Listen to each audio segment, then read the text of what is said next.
மாணவ செல்வங்கள் அனைவருக்கும் எனது அன்பான வணக்கங்கள். இன்னைக்கு அடுத்ததாக 11வது திருக்குறளை பார்க்க போகிறோம். ஈன்ற பொழுதின் பெரிதுவக்கும் தன் மகனை சான்றோன் என கேட்ட தாய். ஈன்ற பொழுது அப்படின்னா என்னென்னா, தன்னுடைய குழந்தையை பெற்றெடுக்கும் போது ஒவ்வொரு தாயும் மகிழ்வாங்க.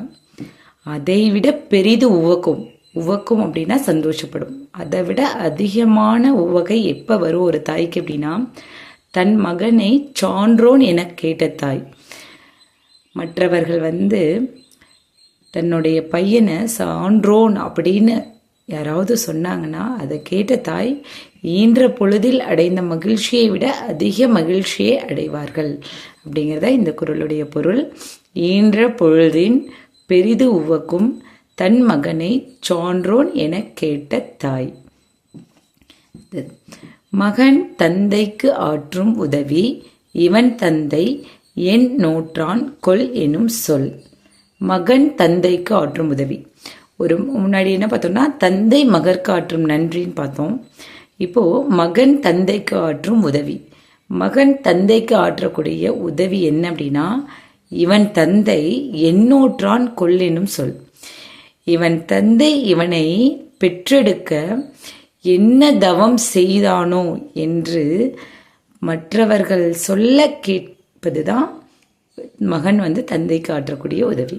ஒரு மகனா பிறந்தாங்க அப்படின்னா தந்தைக்கு என்ன உதவி செய்யணும்னா, இந்த மகனை பெற்றெடுக்கிறதுக்கு இவன் தந்தை என்ன தவம் செஞ்சானோ அப்படின்னு சொல்ல தந்தை கேட்கறதா அவருக்கு ஒரு உதவி.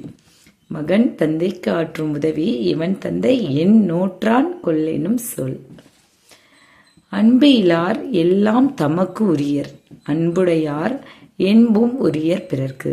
அன்பு இலார், அன்பு இல்லாதவர்கள் எல்லா பொருளும் தமக்கே உரியது என்று சொல்வார்கள். அன்பு உடையார், ஆனால் அன்பு உடையவர்கள் என்ன பண்ணுவாங்க, என்புனா எலும்பு கூட உரியர் பிறர்க்கு, பிறர்க்கு உரியது, என்னோட எலும்பு கூட மற்றவங்களுக்கு அப்படின்னு சொல்லுவாங்க.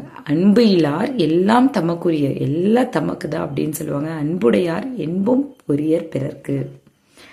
அடுத்தது அனைவருக்கும் தெரிந்த குறள் தான். இனிய உளவாக இன்னாத கூறல் கனியிருப்ப காய் கவர்ந்தற்று. இனிய உளவாகன இருக்கும்போது, இனிய சொற்கள் இருக்கும்போது இன்னாத சொற்களை கூறுவது கனி இருக்கும்போது காயை விரும்பி உண்பதற்கு சமம். அற்று அப்படின்னா அதை போல அப்படின்னு அர்த்தம்.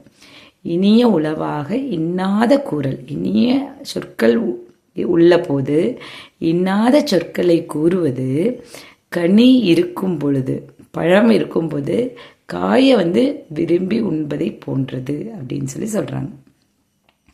அடுத்தது, செய்யாமல் செய்த உதவிக்கு வையகமும் வானகமும் ஆற்றல் அரிது.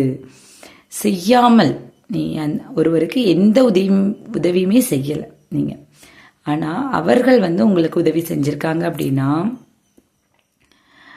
அந்த உதவிக்கு இந்த வையகமும் இந்த மண்ணுலகத்தையும் வானகமும் விண்ணுலகத்தையும் கொடுத்தாலும் ஆற்றல் அரிது, ஈடாக இருக்காது, அதுவே கஷ்டம்தான் அப்படிங்கிறத இதுல சொல்லியிருக்காங்க. செய்யாமல் செய்த உதவிக்கு வையகமும் வானகமும் ஆற்றல் அரிது. நன்றி மாணவர்களே, அடுத்த வீடியோவில் பார்க்கலாம். தேங்க்யூ.